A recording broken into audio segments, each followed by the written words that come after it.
नमस्कार विद्यार्थियों, कल अपन पढ़ रहे थे भूगोल पाठ्य पुस्तक से अध्याय संख्या 4 कृषि संसाधन। कल आपने जो कृषि संसाधन पाठ है उससे कृषि किसे कहते हैं, भारत में जो कृषि के प्रकार हैं वो कौन कौन से हैं। तो कृषि की परिभाषा आपने पढ़ी कि भूमि पर फसल उगाने की प्रक्रिया को ही कृषि कहा जाता है।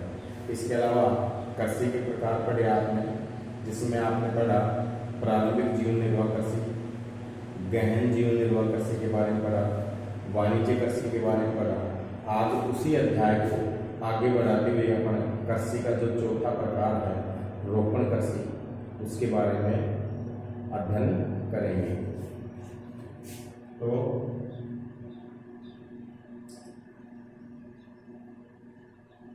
कृषि पाठ से ही है बना कृषि के प्रकार।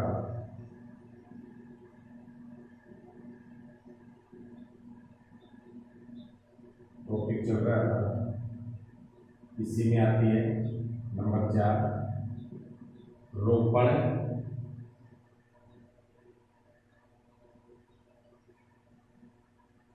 कृषि, जिसको अपन रोपण कृषि भी कह देते हैं। ये आगे अपन पढ़ेंगे कि रोपण कृषि क्या है। तो देखिए, रोपण कृषि के बारे में हम पढ़ते हैं। तो देखिए, नंबर 1, यह एक प्रकार की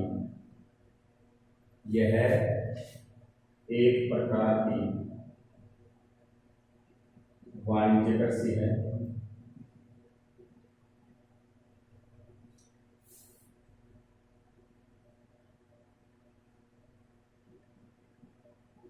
देखिए कि जो रोपण कृषि है वह भी एक प्रकार की वाणिज्य कृषि है। अगर इस कृषि की अपन बात करें तो इसकी क्या क्या विशेषताएं होती हैं। तो इस प्रकार की कृषि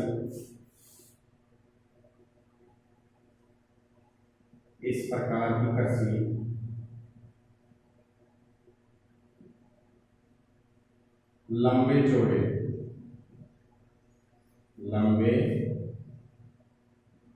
चौड़े भूभाग वाले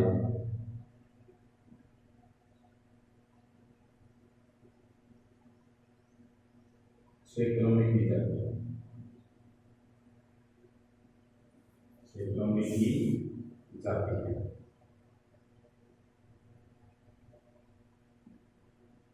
तो अपन रोपण कृषि की बात कर रहे थे। रोपण कृषि क्या है? तो देखिए, यह एक प्रकार की वाणिज्य कृषि है। इस प्रकार की कृषि लंबे चौड़े भूभाग वाले क्षेत्रों में की जाती है। और देखिए, एकल फसल के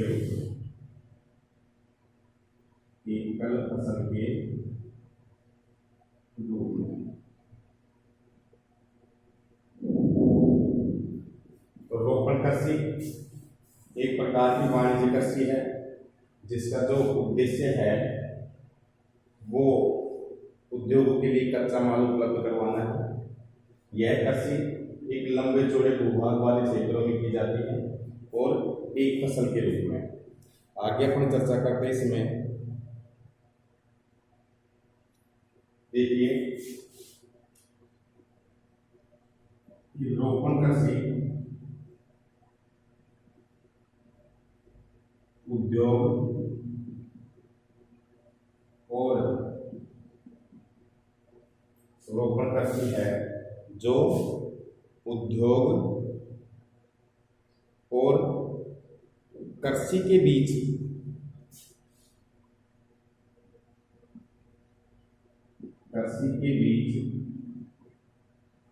अंतरापृष्ठ है।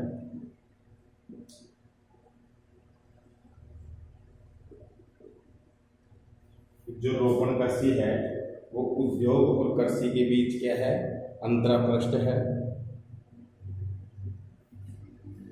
नंबर 3,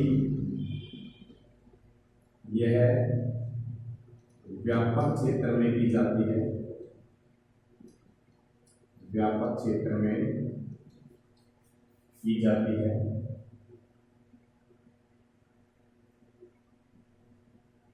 इसके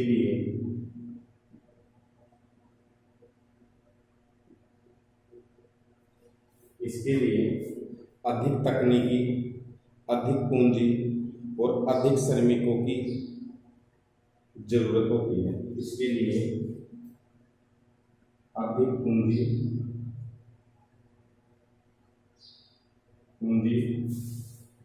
अधिक श्रमिक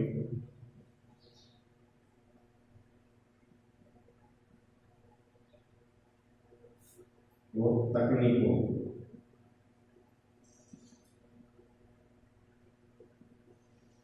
की सहायता ली जाती है।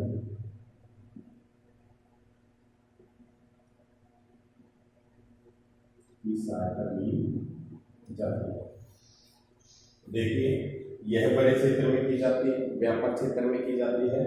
इसके लिए अधिक पूंजी, ज्यादा श्रमिक, काम करने वाले लोग, और इसको करने के लिए विभिन्न प्रकार की जो तकनीकी होती हैं उसकी आवश्यकता पड़ती है। इस कृषि से प्राप्त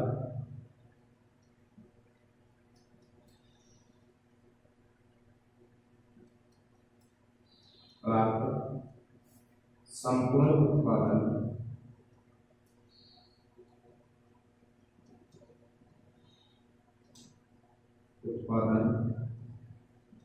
उद्योगों के लिए होता है। उद्योगों के लिए होता है।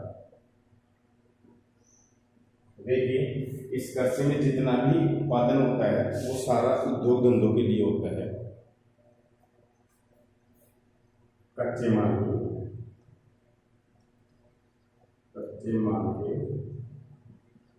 रूप में, कच्चे माल के रूप में। इसके बाद देखिए कि भारत में देखिए प्रमुख लोग फसलें, जैसे प्रमुख रोपण फसलें,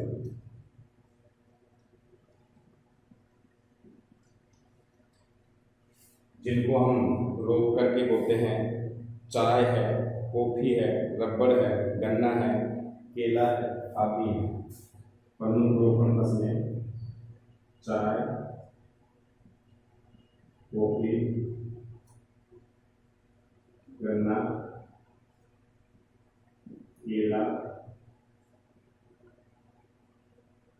रबड़ है। तो देखिए कि प्रमुख रोपण फसलें कौन कौन सी हैं?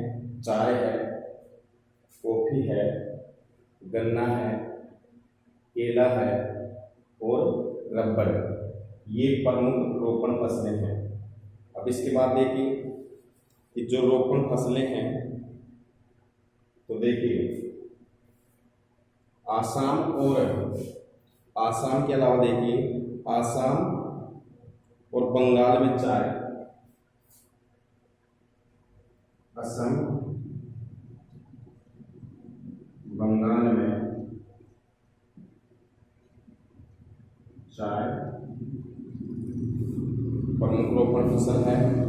इसके अलावा बात करते हैं अपन कर्नाटक में कॉफी। कर्नाटक में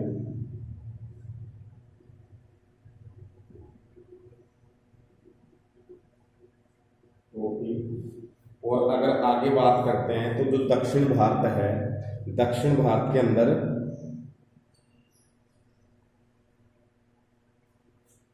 दक्षिण भारत में केला, दक्षिण भारत में केला। तो देखिए ये रोपण कृषि क्या है, इसलिए इसके विकास में परिवहन और संचार के साधनों से संबंधित उद्योग और बाजार महत्वपूर्ण योगदान देता है। तो अब बात आती कृषि का जो चौथा प्रकार है, उसमें अपन पढ़ रहे हैं रोपण कृषि। तो देखिए नाम से ही पता चल रहा है कि रोपण कृषि क्या है। कि यह एक प्रकार की वाणिज्य कृषि है। वाणिज्य कृषि किसे कहते हैं कि वह कृषि जिसका उत्पादन बाजार को कच्चा माल उपलब्ध कराने के उद्देश्य से किया जाता हो। व्यवसायिक कृषि वाणिज्य कृषि कहलाता है, जिसके बदले में अपन को मुद्राएं क्या होती हैं, प्राप्त होती है। तो यह एक प्रकार की वाणिज्य क्या है, कृषि है। इस प्रकार की रोपण कृषि के लिए एक विशेष प्रकार का लंबा चौड़ा भूभाग चाहिए, छोटे छोटे खेतों में नहीं की जाती है। इसके लिए बड़ा भूभाग चाहिए, लंबा चौड़ा क्षेत्रों में ये की जाती है। एकल फसल के रूप में, एक ही फसल के रूप में, जैसे चाय है तो चाय हो जाएगी, रबड़ है तो रबड़, गन्ना है तो गन्ना, केला है तो केला। तो इस प्रकार यह एक वाणिज्य कृषि है। इस प्रकार की कृषि के लिए लंबा चौड़ा क्षेत्रफल चाहिए और एकल फसल के रूप में ये बोई जाती है। रोपण कृषि देखिए, उद्योगों और कृषि के बीच अंतर है। कई बार प्रश्न पूछ सकता है कि उद्योगों और कृषि के बीच अंतरापृष्ठ की भूमिका कौन सी कृषि है, रोपण कृषि। अब देखिए, यह व्यापक क्षेत्र में की जाती है, बड़े क्षेत्रफल में की जाती है। इसके लिए ज्यादा से ज्यादा धन की जरूरत पड़ती है, ज्यादा से ज्यादा पूंजी की क्या पड़ती है, जरूरत पड़ती है। और काम करने के लिए अधिक श्रमिकों की भी आवश्यकता पड़ती है। और विभिन्न प्रकार की जो तकनीकी है उनकी क्या ली जाती है, इसमें सहायता ली जाती है। अब देखिए कि रोपण कृषि से जो जितना भी उत्पादन होता है, जितनी भी फसल होती है, वो सारी फसल उद्योगों के लिए होती है। और ये उद्योगों को कच्चे माल के रूप में, उद्योगों को कच्चा माल क्या कराती हैं, उपलब्ध कराती हैं। तो उद्योग धंधे के लिए आवश्यक है। प्रमुख रोपण फसलें कौन कौन सी हैं, तो चाय, कॉफी, ये दोनों चाय और कॉफी की अगर अपन बात करते हैं तो ये पेय फसल है,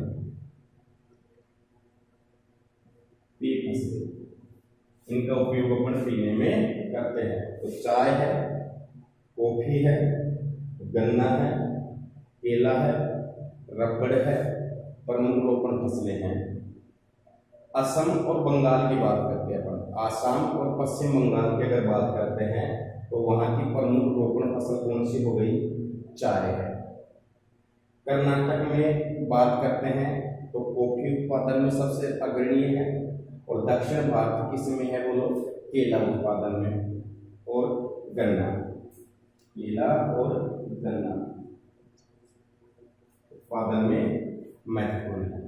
अब बात आती है, देखिए, इसलिए इस कृषि के विकास के लिए परिवहन और संचार साधन से संबंधित उद्योग और बाजार महत्वपूर्ण क्या देते हैं, योगदान देते हैं। तो एक लाइन और लिख सकते हैं अपन,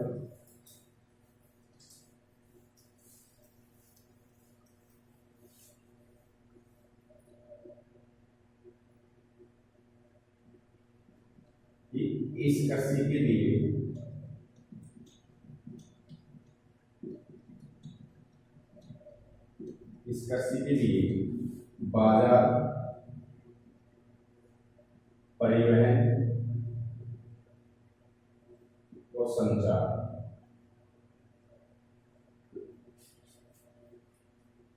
महत्वपूर्ण योगदान देते हैं, महत्वपूर्ण योगदान देते हैं। देखिए कि जो ये कृषि है, रोपण कृषि बाजारों को कच्चा माल क्या कराती है, उपलब्ध करवाती है। तो देखिए, परिवहन के साधन, माल लाने और ले जाने के लिए किसकी आवश्यकता पड़ती है, परिवहन। बातचीत करने के लिए संचार के साधनों की आवश्यकता पड़ती है। और माल को बेचने के लिए किसकी जरूरत पड़ती है, बाजार। तो ये तीनों ही क्षेत्र है, परिवहन का क्षेत्र हो, संचार का क्षेत्र हो या फिर बाजार, इस कृषि के लिए महत्वपूर्ण क्या देते हैं, योगदान देते हैं। इनके बगैर इस कृषि की कल्पना भी नहीं की जा सकती।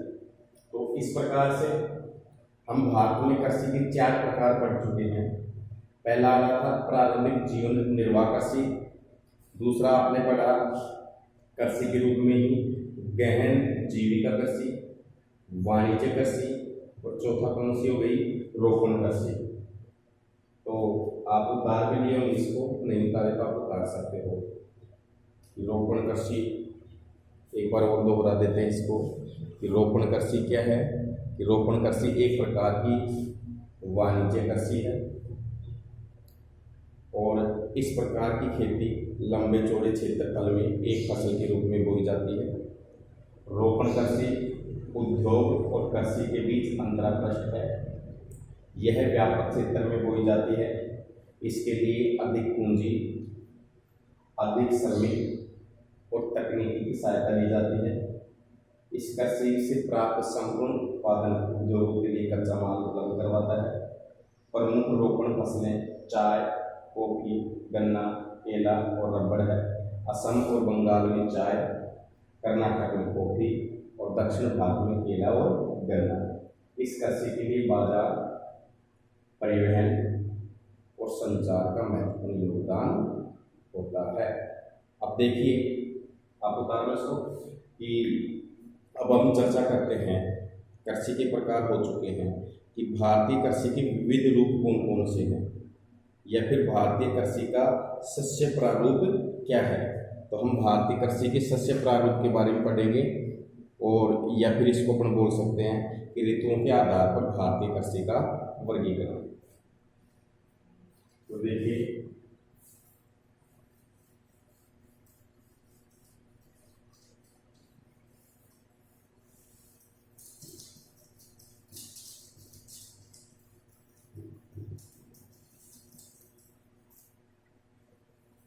अब अपन चर्चा करते हैं कि भारतीय कृषि का जो शस्य प्रारूप है वो क्या है,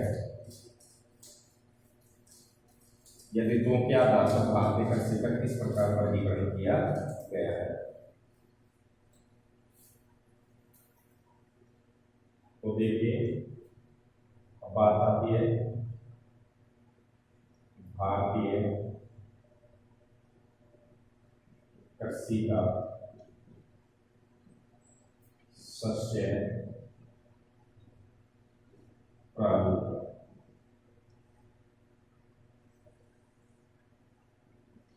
आप भी टॉपिक डाल सकते हो कि भारतीय कृषि का शस्य प्रारूप, या फिर हम कह सकते हैं इसको,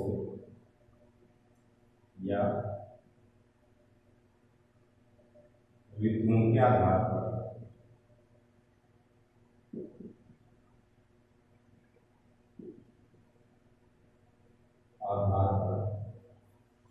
भारतीय कृषि का वर्गीकरण।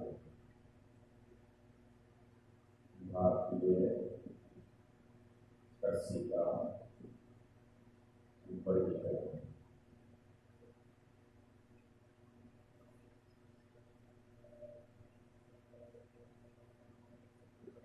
तो देखिए, कृषि के प्रकार के बाद में अपन चर्चा करते हैं कि भारतीय कृषि का जो शस्य प्रारूप है वो क्या है, या फिर ऋतुओं के आधार पर भारतीय कृषि को कितने भागों में बांटा गया है। तो जैसे देखिए, आपको पता है कि भारत में जलवायु की विभिन्नताएं पाई जाती है। भारत में विभिन्न प्रकार की जलवायु क्या पाई जाती हैं, विभिन्नताएं पाई जाती हैं। इस कारण से भारत में जो कृषि पद्धतियां हैं, जो शस्य प्रारूप है, इसका प्रतिबिंबी होता है। तो देखिए, इस प्रकार से विशेषकर भारत के अंदर 6 ऋतुएं पाई जाती है, जिसको 2-2 माह के अंतराल में बांट रखा है। 6 ऋतुओं में देखिए, सर्दी जिसको शीत ऋतु बोलते हैं, ग्रीष्म ऋतु, वर्षा ऋतु, हेमंत ऋतु और बसंत ऋतु है, और शरद ऋतु है। तो देखिए, तो इस प्रकार से ऋतुओं के आधार पर भारतीय कृषि का वर्गीकरण किया गया है, जिसको भारतीय कृषि का शस्य प्रारूप भी कहा जाता है। तो देखिए, भारतीय कृषि को 3 शस्य प्रारूपों में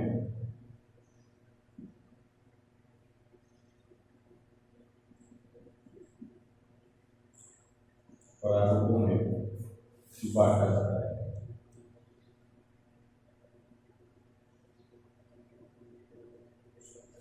भारतीय कृषि को 3 शस्य प्रारूपों में बांटा जाता है, या हम कह सकते हैं कि ऋतुओं के आधार पर जो भारतीय कृषि है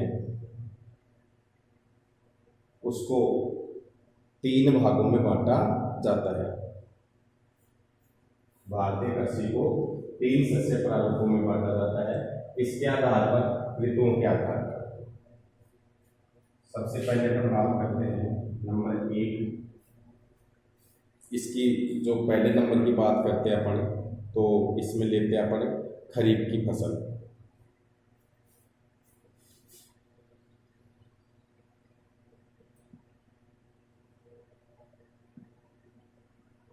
खरीफ की फसल, इसको अपन बोल सकते हैं ये ग्रीष्मकालीन है।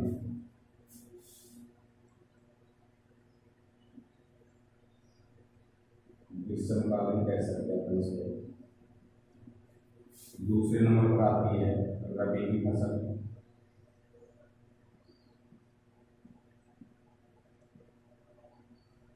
इसको अपन शीतकालीन कह सकते हैं।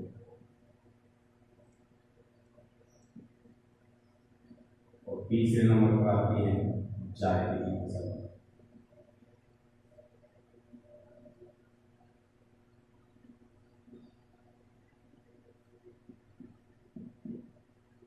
इसको बसंतकाल बोल सकते हैं।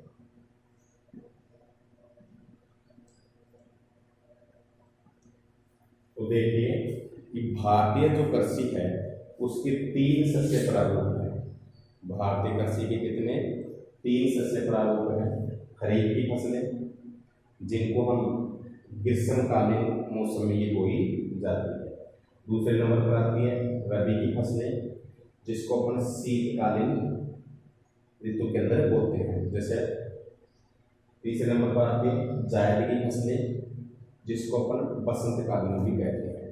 अब बात आती है कि जो जायद की जो फसलें हैं ये कब से कब तक बोई जाती हैं। खरीफ की फसलें कब बोई जाती हैं, रबी की फसलें कब बोई जाती हैं, इस अध्याय में हम इन्हीं का क्या करेंगे, अध्ययन करेंगे। तो देखिए, तो सबसे पहले बात आती है खरीफ की फसलें।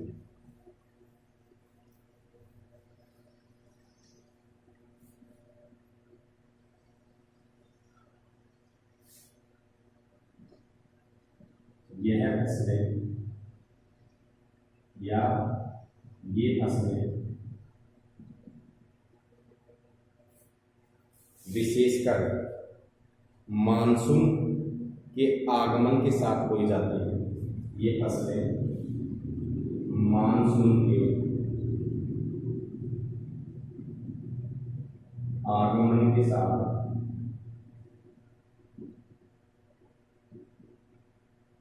जैसे अब मानसून आने वाला ही है तो ये फसलें मानसून के आगमन के साथ में, विशेषकर ये महीना है जो अपना होता है जून या जुलाई का, तो ये फसलें मानसून के आगमन के साथ जून जुलाई में बोई जाती है।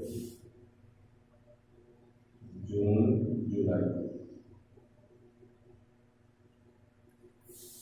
में बोई जाती है।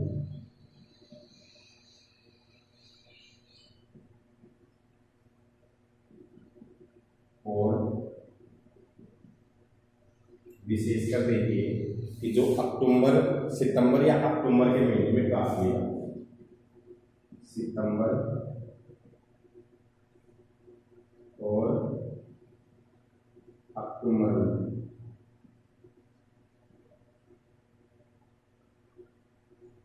काट ली जाती है।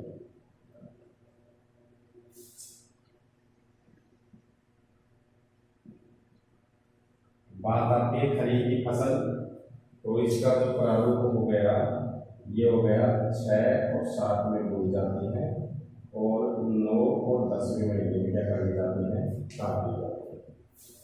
तो खरीफ की फसलें ग्रीष्मकालीन फसलें हैं। ये फसलें वर्षा ऋतु जिसको अपन मानसून काल बोलते हैं, जैसे अब चलने वाला है, मानसून के आगमन के साथ में जून और जुलाई के महीने में क्या करती जाती हैं, बो दी जाती हैं। और ये फसलें पक करके कब तैयार हो जाती हैं, सितंबर अक्टूबर में ये फसलें पक करके क्या हो जाती हैं, तैयार हो जाती हैं और फिर इन फसलों को क्या कर लिया जाता है, काट लिया जाता है। देखिए तो इस ऋतु में देखिए कौन कौन सी फसलें हैं जो बोई जाती हैं। तो देखिए इस ऋतु में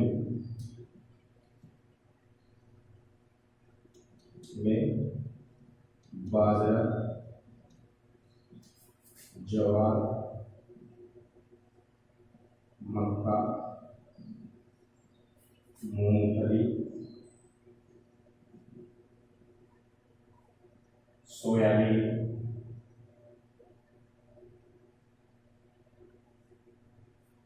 गन्ना, या अपन गन्ना को न ले, गन्ना सदाबहार की, चावल ले सकते हैं, चावल, अरहर जिसको अपन तुर बोलते हैं, आरेड़ बोल देते हैं, तिल आदि, मूंग मोठ ये भी मिलते हैं, तिल, कुछ दालें, मूंग, मोठ आदि।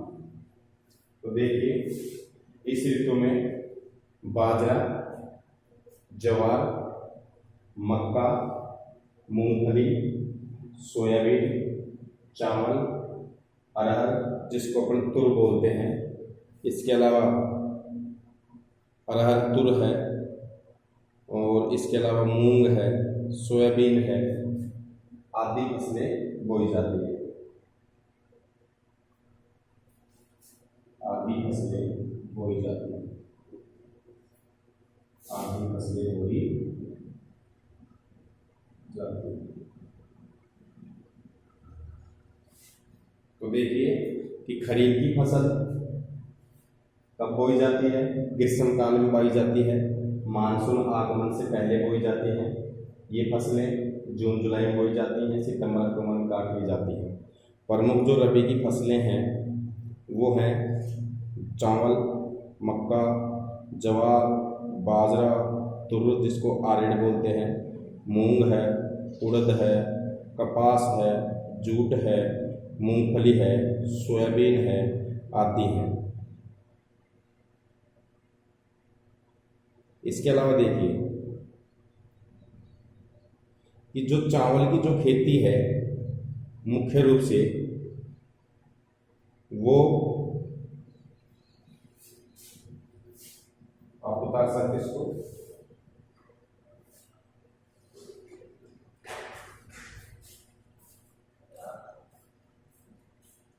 इस ऋतु में चावल मुख्य रूप से इस ऋतु में जो चावल है वो मुख्य रूप से आपको पता होना चाहिए, चावल भारत की प्रमुख खाद्यान्न क्या है, फसल है, सबसे ज़्यादा खाई जाने वाली फसल है।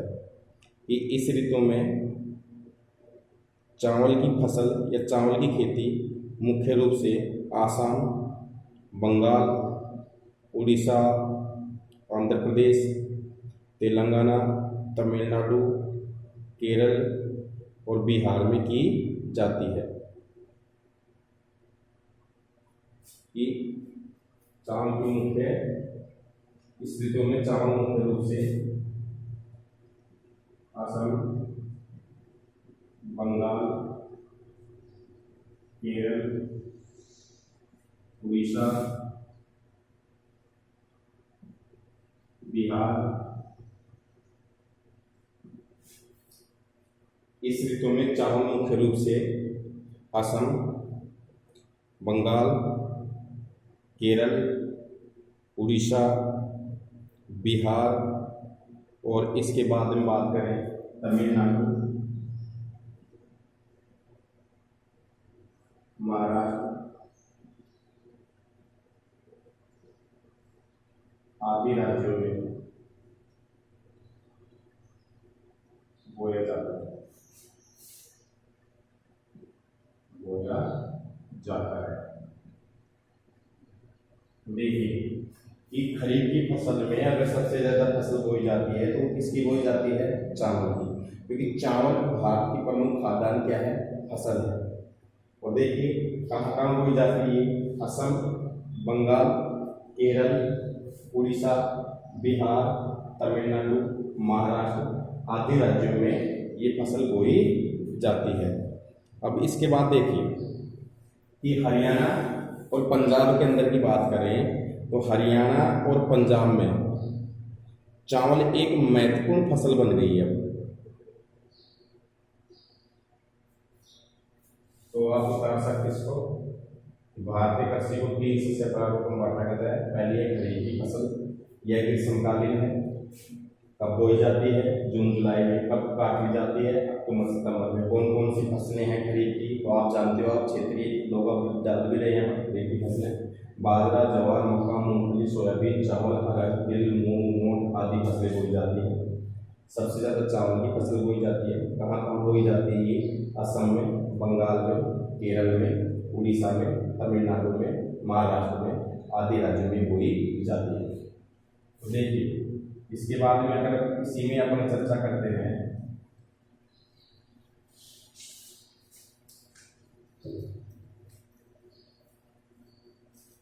कि इस मौसम में अगर कोई सबसे ज़्यादा फसल बोई जाती है खरीफ में तो चावल है, और चावल भारत की प्रमुख खाद्यान्न फसलों में से क्या है? एक है। तो इस प्रकार से देखिए कि चावल की 3 किस्में होती हैं। कि चावल की कितनी किस्में होती हैं? 3, जिसको अपन धान बोलते हैं। कि चावल की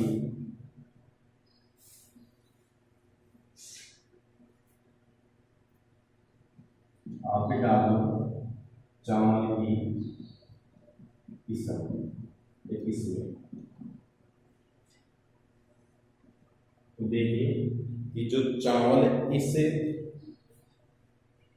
मौसम में बोई जाने वाली जो सबसे ज़्यादा खाई जाने वाली फसल है चावल, उसकी 3 फसलें हैं या 3 किस्म बोल सकते हैं इसको अपन, कि चावल की 3 फसलें ली जाती हैं। सबसे पहले बात करते हैं तो अपन करते हैं ओस, अमन और बोरो। पहली वैरायटी है ओस, दूसरी वैरायटी है अमन और तीसरे नंबर पर आता है बोरो। ये 3 किस्म है चावल की। तो प्रश्न आता है कि चावल की 3 किस्मों के नाम बताइए। तो चावल की 3 किस्म कौन कौन सी आ गई? ओस, अमन और बोरो। तो देखिए बेटे कि जो ओस है ये शीत ऋतु में बोई जाती है। शीत ऋतु में बोई जाती है।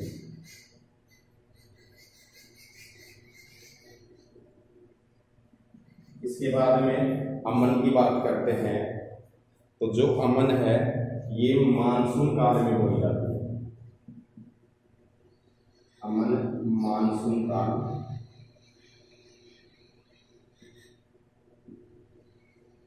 और ये है जो ग्रीष्म ऋतु में बोई जाती है, ग्रीष्म काल में। तो देखिए इस प्रकार चावल की 3 किस्में हैं, ओस, अमन और बोरो। ओस शीतकालीन है, बोरो ग्रीष्मकालीन है। ओस शीतकालीन, ग्रीष्म बोरोकालीन, और अमन है ये मानसूनकालीन है। तो इस प्रकार देखिए कि चावल की 3 किस्में हैं। तो कौन कौन सी हो गई? ओस, अमन और बोरो। अगर अब बात करते हैं अपन नेक्स्ट इसी क्षेत्र में आगे चर्चा करते हैं अपन, तो अपन चर्चा कर रहे थे चावल की 3 किस्म हो गई, ओस, अमन और बोरो। ओस शीत ऋतु में बोई जाती है, अमन मानसून ऋतु में बोई जाती है, बोरो ग्रीष्मकालीन है। तो इसी प्रकार से देखिए कि भारतीय कृषि को 3 सबसे प्रारूप में बांटा गया।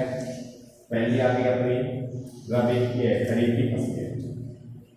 जो दूसरे नंबर का नंबर 2 दूसरे नंबर का जो शस्य प्रारूप है, जो शस्य ऋतु है, वो आती है रबी की फसलें। रबी की फसलें। देखिए सबसे पहली बात आती है ये फसलें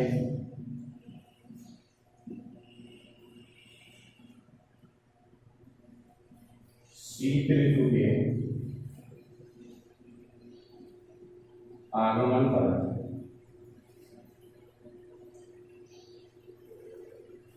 ये फसलें जो हैं वो जब शीत ऋतु क्या होती है शुरू होती है, विशेषकर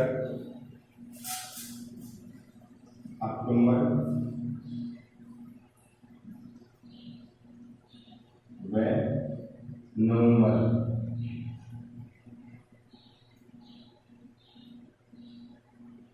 अक्टूबर व नवंबर में बोई जाती है,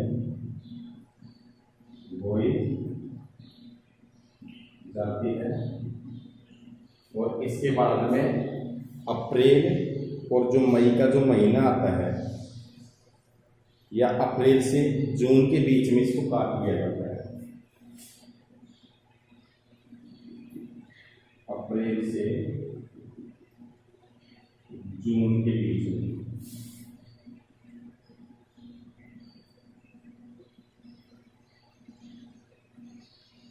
काट दिया जाता है।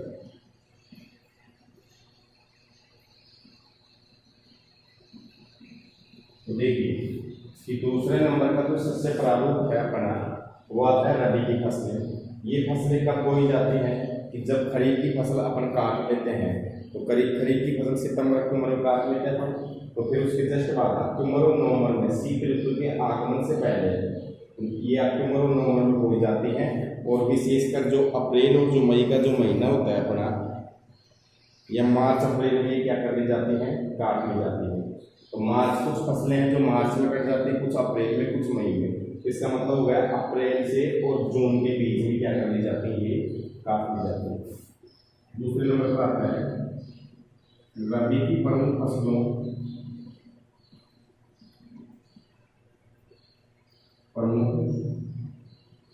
में देखिए जो रबी की जो प्रमुख फसल है उसमें क्या क्या आता है, गेहूं, जो चना, मटर, सरसों, धनिया, जीरा, अलसी। तो देखिए कि रबी की जो प्रमुख फसल है उसमें कौन कौन सी फसलें आ गई, गेहूं है, जौ है, चना है, मटर है, सरसों है, जीरा है, धनिया है और इसबगोल। ये भी इसबगोल ये होते से आती है। तो देखिए बेटे कि रबी की जो प्रमुख फसलें हैं वो गेहूं, जौ, चना, मटर, सरसों, धनिया, जीरा, अलसी और इसबगोल ये आती हैं। इसके बाद में अगर अपन बात करते हैं तो देखिए कि शीत ऋतु में होने वाली जो मावट है जो पश्चिमी विक्षोभों के द्वारा होती है वो इसके लिए क्या है, लाभदायी। मावट जो शीत ऋतु में होने वाली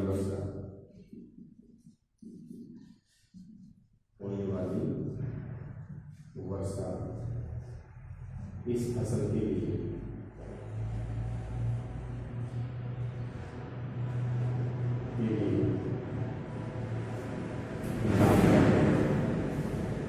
लाभदायक और ये होती है पश्चिमी विक्षोभ।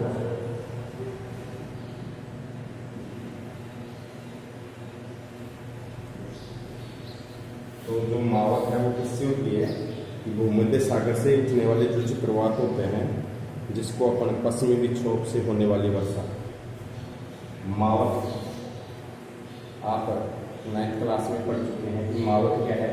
इस शीत ऋतु के अंदर पश्चिमी विक्षोभों से होने वाली वर्षा को मावठ कहते हैं, जो रबी की फसलों के लिए क्या है, लाभदायक है। अब अगर अपन बात करते हैं कि हरियाणा, पंजाब और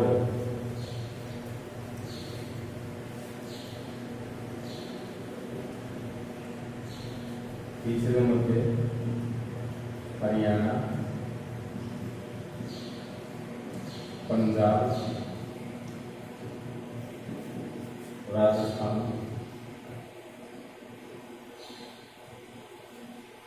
में हरित क्रांति के द्वारा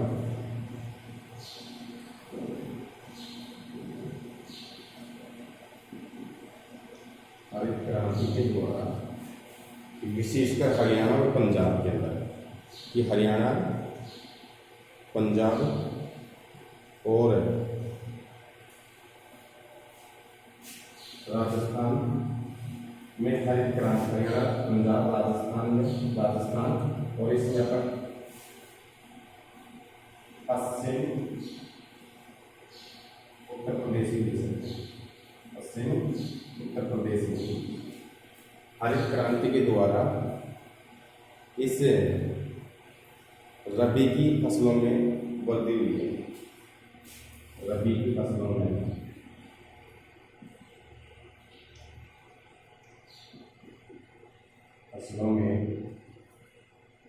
वृद्धि हुई। तो देखिए, तो अपन पढ़ रहे हैं भारतीय सस्य प्रारूप के अंतर्गत।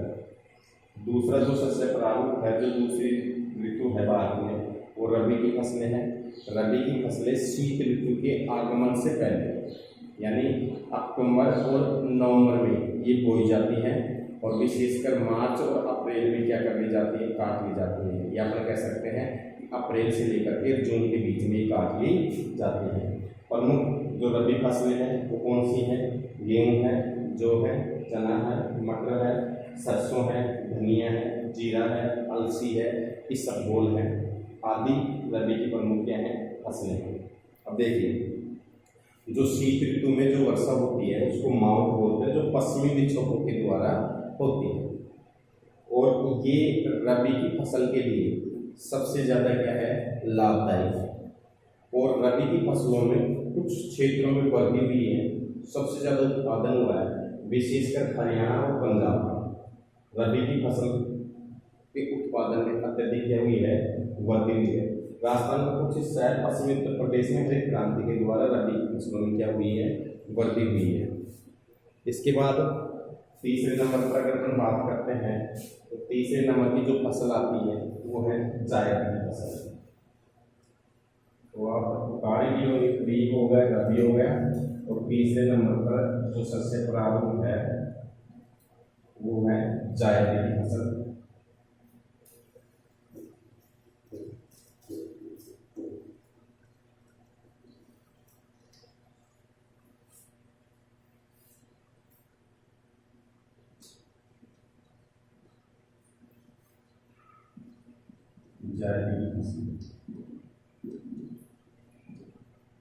जो तीसरे नंबर का अपना जो भारतीय कृषि का जो सबसे प्रारूप है वो आता है जायद की फसलें। ये फसलें हैं ना जो फरवरी और अप्रैल में बोई जाती है। ये फसलें फरवरी और अप्रैल में बोई जाती है।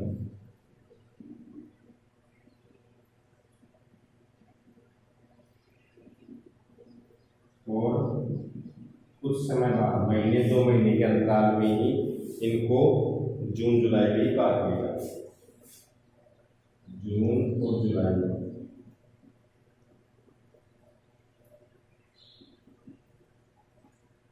काट ली जाती है।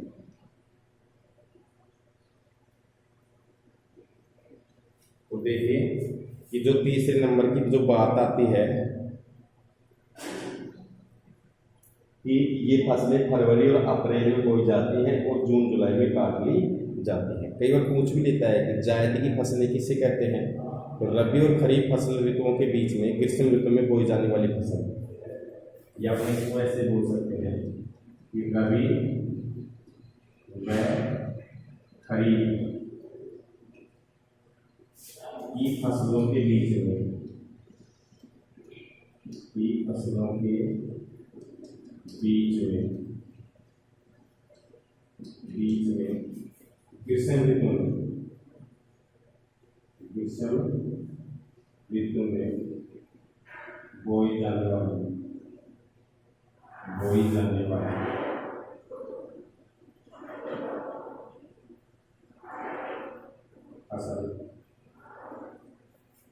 फसलें जायद की फसलें कहलाती हैं।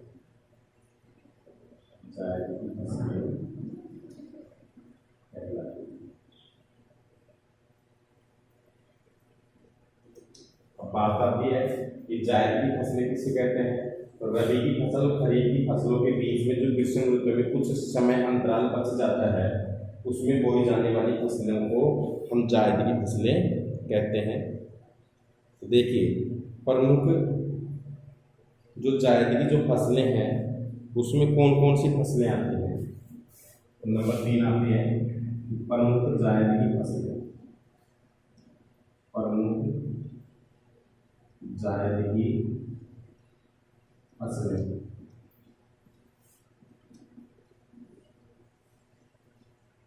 जो प्रमुख जायद की जो फसलें हैं वो कौन कौन सी हैं। तो देखिए इस प्रमुख तरबूज है,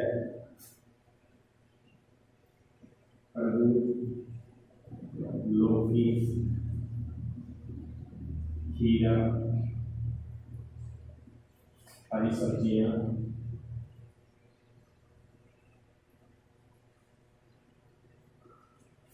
हरा चारा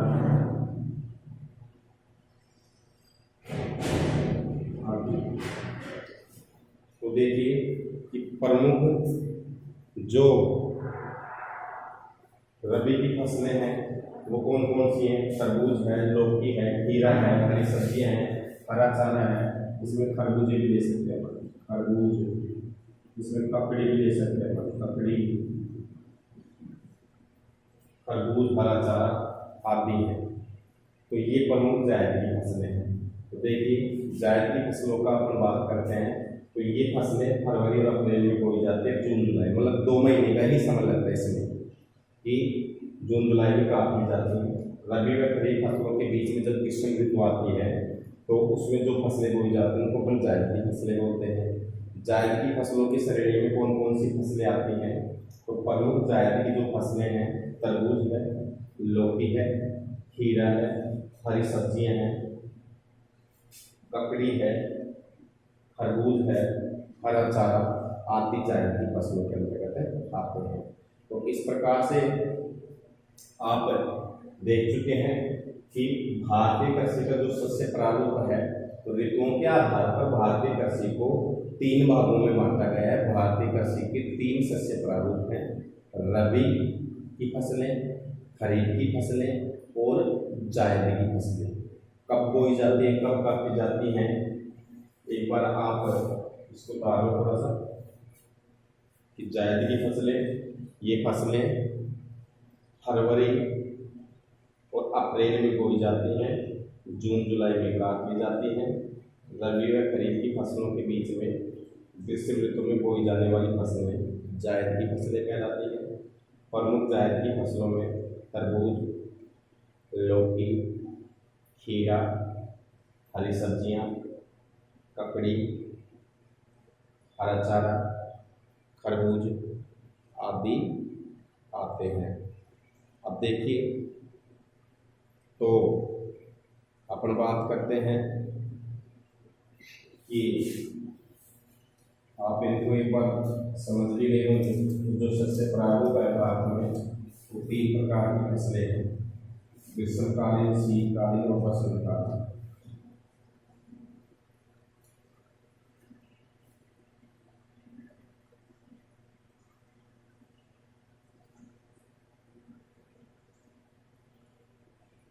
रबी फसलें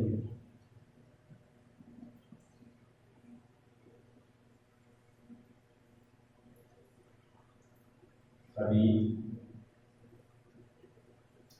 की फसलें, और ये कौन सी हुई, जायद। तो देखिए, सबसे पहले मैंने आपको रबी की फसल बताया कि रबी की जो फसल है वो, इसका समय देख लेना, 10वें और 11वें महीने अक्टूबर और नवंबर में बोई जाती है, और काटनी कब जाती है, 3 से और 6 के बीच, यानी मार्च, अप्रैल, मई और जून, ये विशेषकर अप्रैल, मई और जून में क्या कर ली जाती है, ये काट ली जाती है। इसके बाद में देखिए, जैसे ही खरीफ की फसलें, खरीफ की जो फसल है वो, सॉरी, जो खरीफ की जो फसल है वो कब बोई हमने, 6 और 7 जून जुलाई बोई, और 9 और 10 में काटी, जून और जुलाई में बोई जाती है, और काट ली कब जाती है, ये सितंबर और अक्टूबर में क्या कर लेते हैं, इनको काट लेते हैं।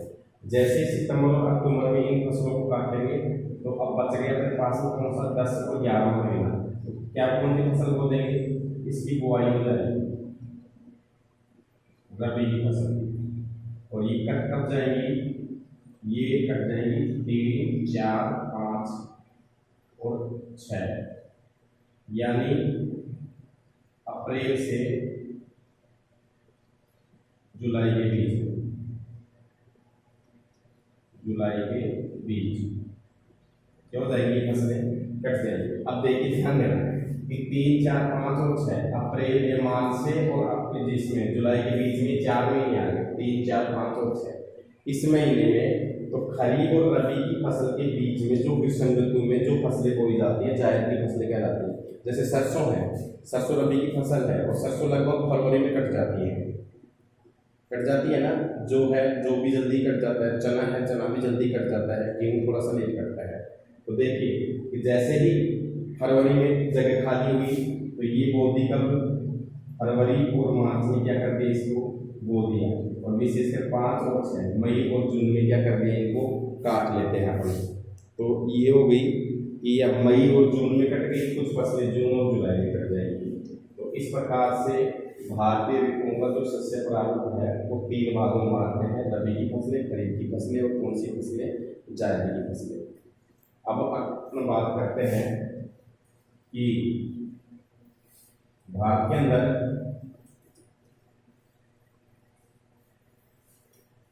प्रमुख जो फसलें हैं भारत की, वो कौन कौन सी हैं।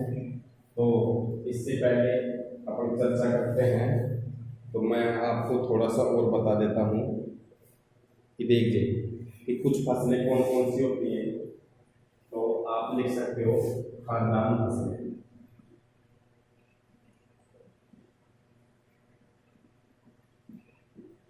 खाद्यान्न फसलें। देखिए, खाद्यान्न फसलें क्या हैं, वे फसलें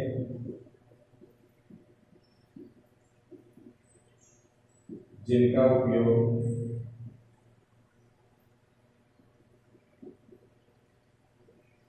भोजन या वे फसलें जिनका उपयोग भोजन या खाने के रूप में किया जाता है, खाने के रूप में किया जाता है।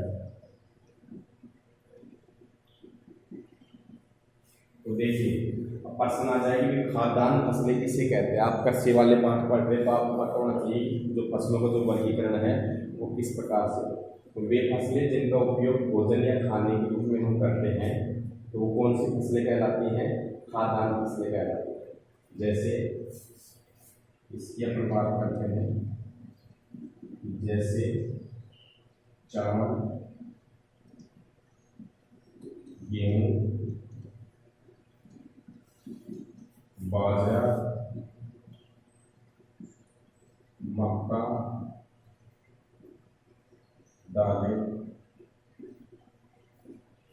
देखिए, तो पहले नंबर पर आता है कि खाद्यान्न फसल कौन कौन सी है। अपने इसमें ज्वार भी ले सकते हैं, ज्वार। तो प्रमुख खाद्यान्न फसलें किसे कहते हैं कि वे फसलें जिनका उपयोग हम भोजन या खाने के रूप में करते हैं या किया जाता है, ऐसी फसलों को हम खाद्यान्न फसलें कहते हैं। तो भारत में सबसे ज्यादा खाई जाने वाली जो फसल है वो कौन सी है? खाद्यान्न फसलों में चावल आता है, दूसरे नंबर पर गेहूं आता है, और तीसरे नंबर पर मक्का, चौथे नंबर पर ज्वार, पांचवा नंबर पर बाजरा, और छठे नंबर पर जौ और दालें। तो इसमें जो भी ले सकते हो आप, जो जानते ही हैं। तो प्रमुख खाद्यान्न फसलें कौन कौन सी हैं? चावल, गेहूं, बाजरा, मक्का, दालें, ज्वार और जौ। अगर आपसे कोई ये पूछे कि यही कि क्या आप बता सकते हो कि इनमें से कौन सी फसल रबी की है, कौन सी फसल खरीफ की है, ऐसा वर्गीकरण कराए तो आप जान ही जाओगे।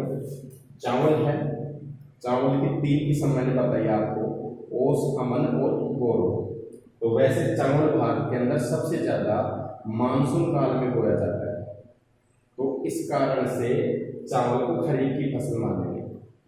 गेहूं है, रबी के मौसम में बोया जाता है, रबी की फसल है। बाजरा है, खरीफ के मौसम में। मक्का है, खरीफ के मौसम में। इसके बाद में जो दालें हैं, तो देखिए भारत के अंदर कुछ दालें रबी के मौसम में बोई जाती हैं और कुछ दालें खरीफ के मौसम में बोई जाती हैं। ज्वार है, खरीफ के मौसम में बोई जाती है, जो है रबी के मौसम में बोया जाता है। तो थोड़ा ध्यान रखना इनका। दूसरे नंबर की जो फसलें हैं भारत के अंदर, तो खाद्यान्न फसलें हो गई। इसके बाद में अपन बात करते हैं व्यावसायिक फसलें। व्यावसायिक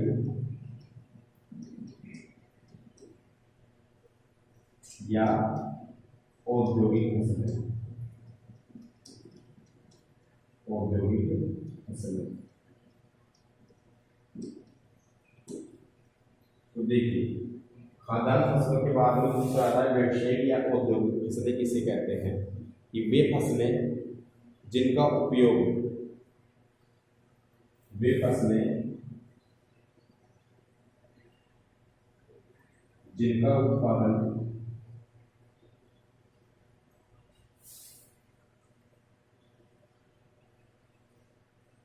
बाजार में बेचने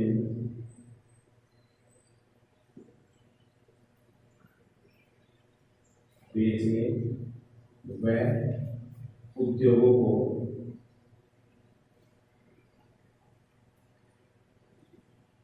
कच्चा माल उपलब्ध करवाने के उद्देश्य से किया जाता है, उपलब्ध करवाने के उद्देश्य से किया जाता है।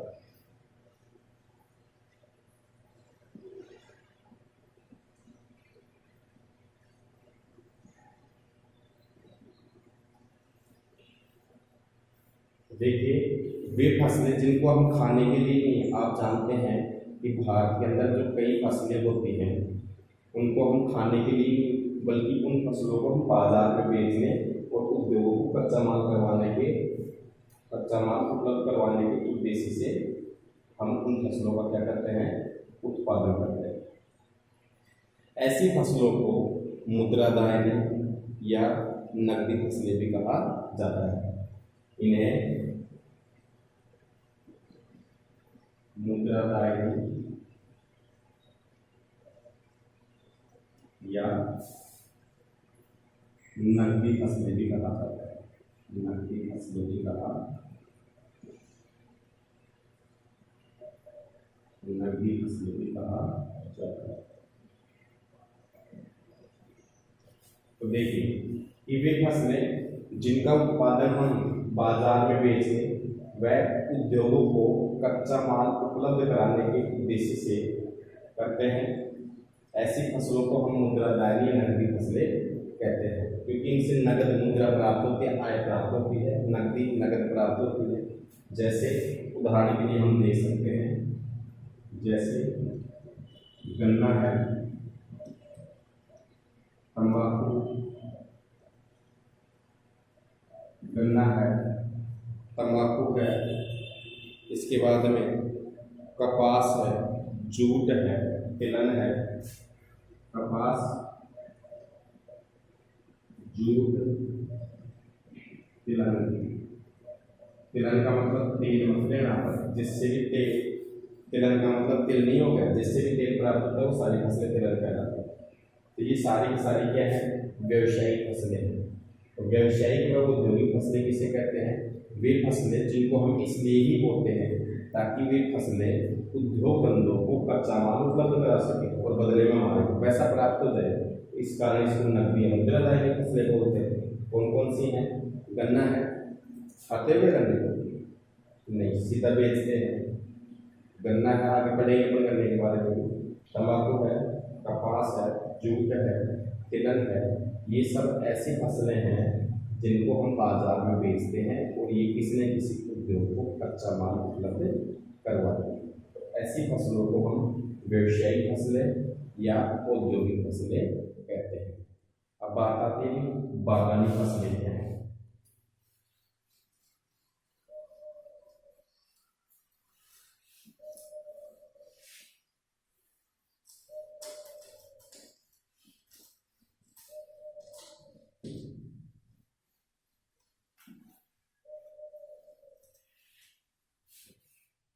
3 नंबर पे बागानी फसलें।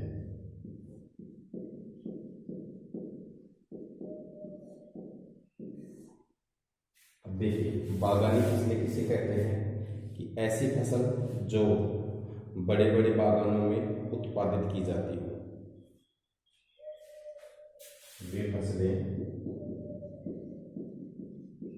जो बड़े बड़े बागानों में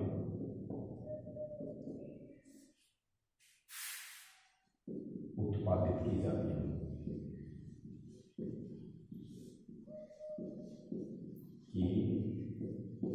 जाती है, जिसका उद्देश्य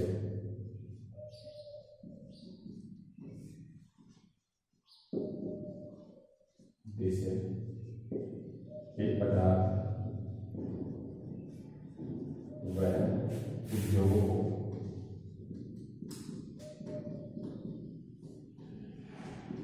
कच्चा माल उपलब्ध कराना, कच्चा माल उपलब्ध कराना। तो ऐसी फसलों को बागानी फसलें कहेंगे कि वे फसलें जो बड़े बड़े बागानों में उत्पादित की जाती हैं। इन फसलों का जो मुख्य उद्देश्य होता है वो पेय पदार्थ व उद्योगों को कच्चा माल उपलब्ध करवाना है। जैसे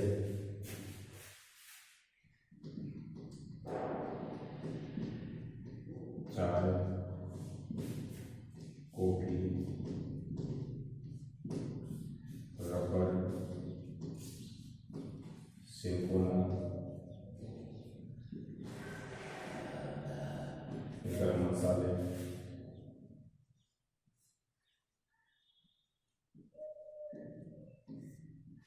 आदि। जैसे चाय, कॉफी, रबड़, सिंकोना, गरम मसाले आदि। तो वे फसलें जो बड़े बड़े बागानों में उत्पादित की जाती हो, जिसका उद्देश्य पेय पदार्थ व उद्योगों को कच्चा माल उपलब्ध कराना हो, ऐसी फसलों को हम बागानी फसलें कहते हैं। चाय है, कॉफी है, रबड़ है, सिंकोना है, गरम मसाले हैं, केले हैं। तो ये ऐसी फसलों को हम बागानी फसलें कहते हैं। इसके बाद में आता है उद्यान फसलें।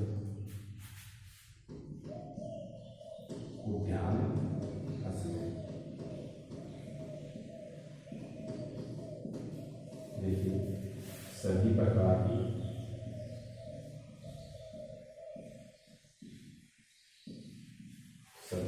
की जो साग सब्जियां होती हैं,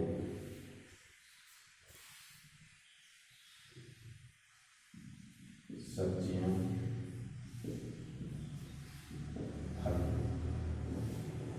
इन फसलों में शामिल किए जाते हैं।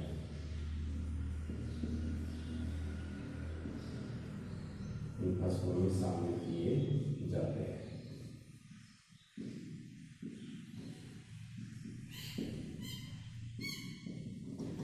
देखिए अब बात आती है कि उद्यानिक फसलें कौन कौन सी हैं।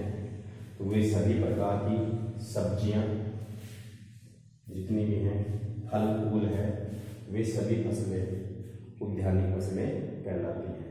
तो इस प्रकार से कुछ फसलों के प्रकार भी हैं।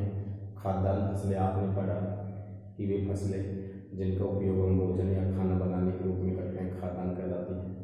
वे फसलें जिनको हम बेचने के उद्देश्य से उत्पादित करते हैं व्यावसायिक फसलें कहलाती हैं। बागानी फसलें बड़े बड़े बागानों में उत्पादित की जाती हैं, जिनका जो उद्देश्य होता है वो पेय पदार्थ और उद्योगों को कच्चा माल उपलब्ध करवाना होता है, चाहे कॉफी रबड़ सिलिकॉन गरम मसाले आदि हैं। उद्यानिक फसलें सभी प्रकार की सब्जियां फल इसमें क्या किए जाते हैं, शामिल किए जाते हैं। नेक्स्ट अगर अपना बात करते हैं तो देखिए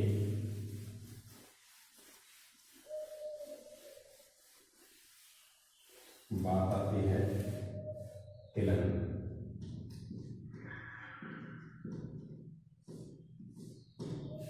वे सभी फसलें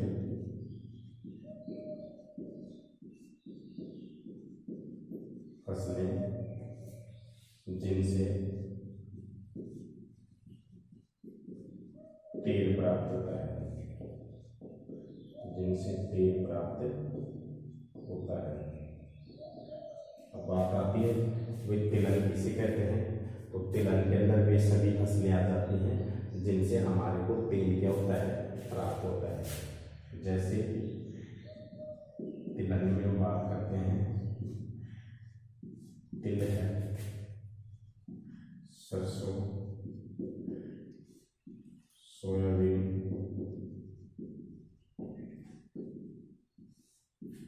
मूंगफली,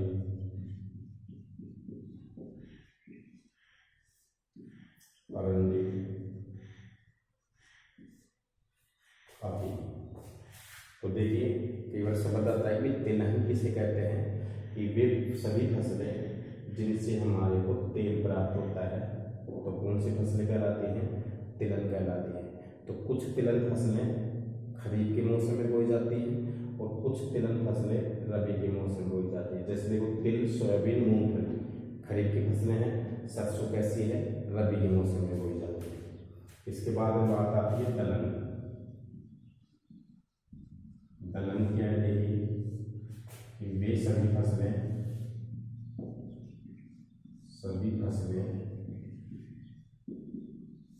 जिनसे दाल प्राप्त होती है, जिनसे दालें प्राप्त होती है। वे सभी फसलें जिनसे दालें क्या होती हैं, प्राप्त होती हैं, क्या कहलाता है, दलहन कहलाता है। जैसे उदाहरण के लिए देखिए, जैसे चना, मटर, मूंग, अरहर, इसको हम तुर बोलते हैं, मोठ,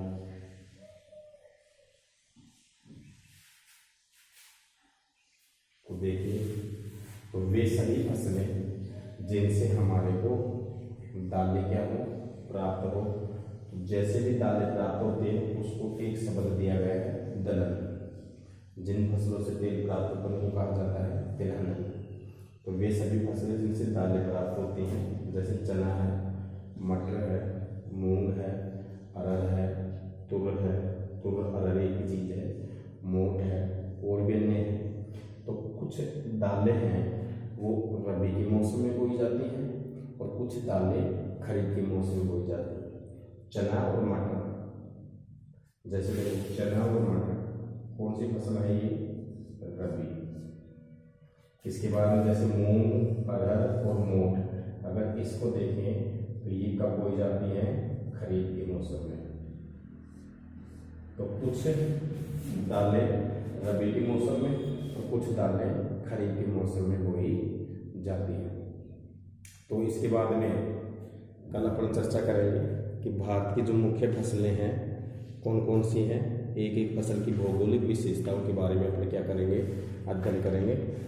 तब तक आप वीडियो को रेगुलर देखते रहें, और अगर फिर भी कोई समस्या आती है तो आप कमेंट द्वारा मेरे को सूचित कर सकते हैं। धन्यवाद।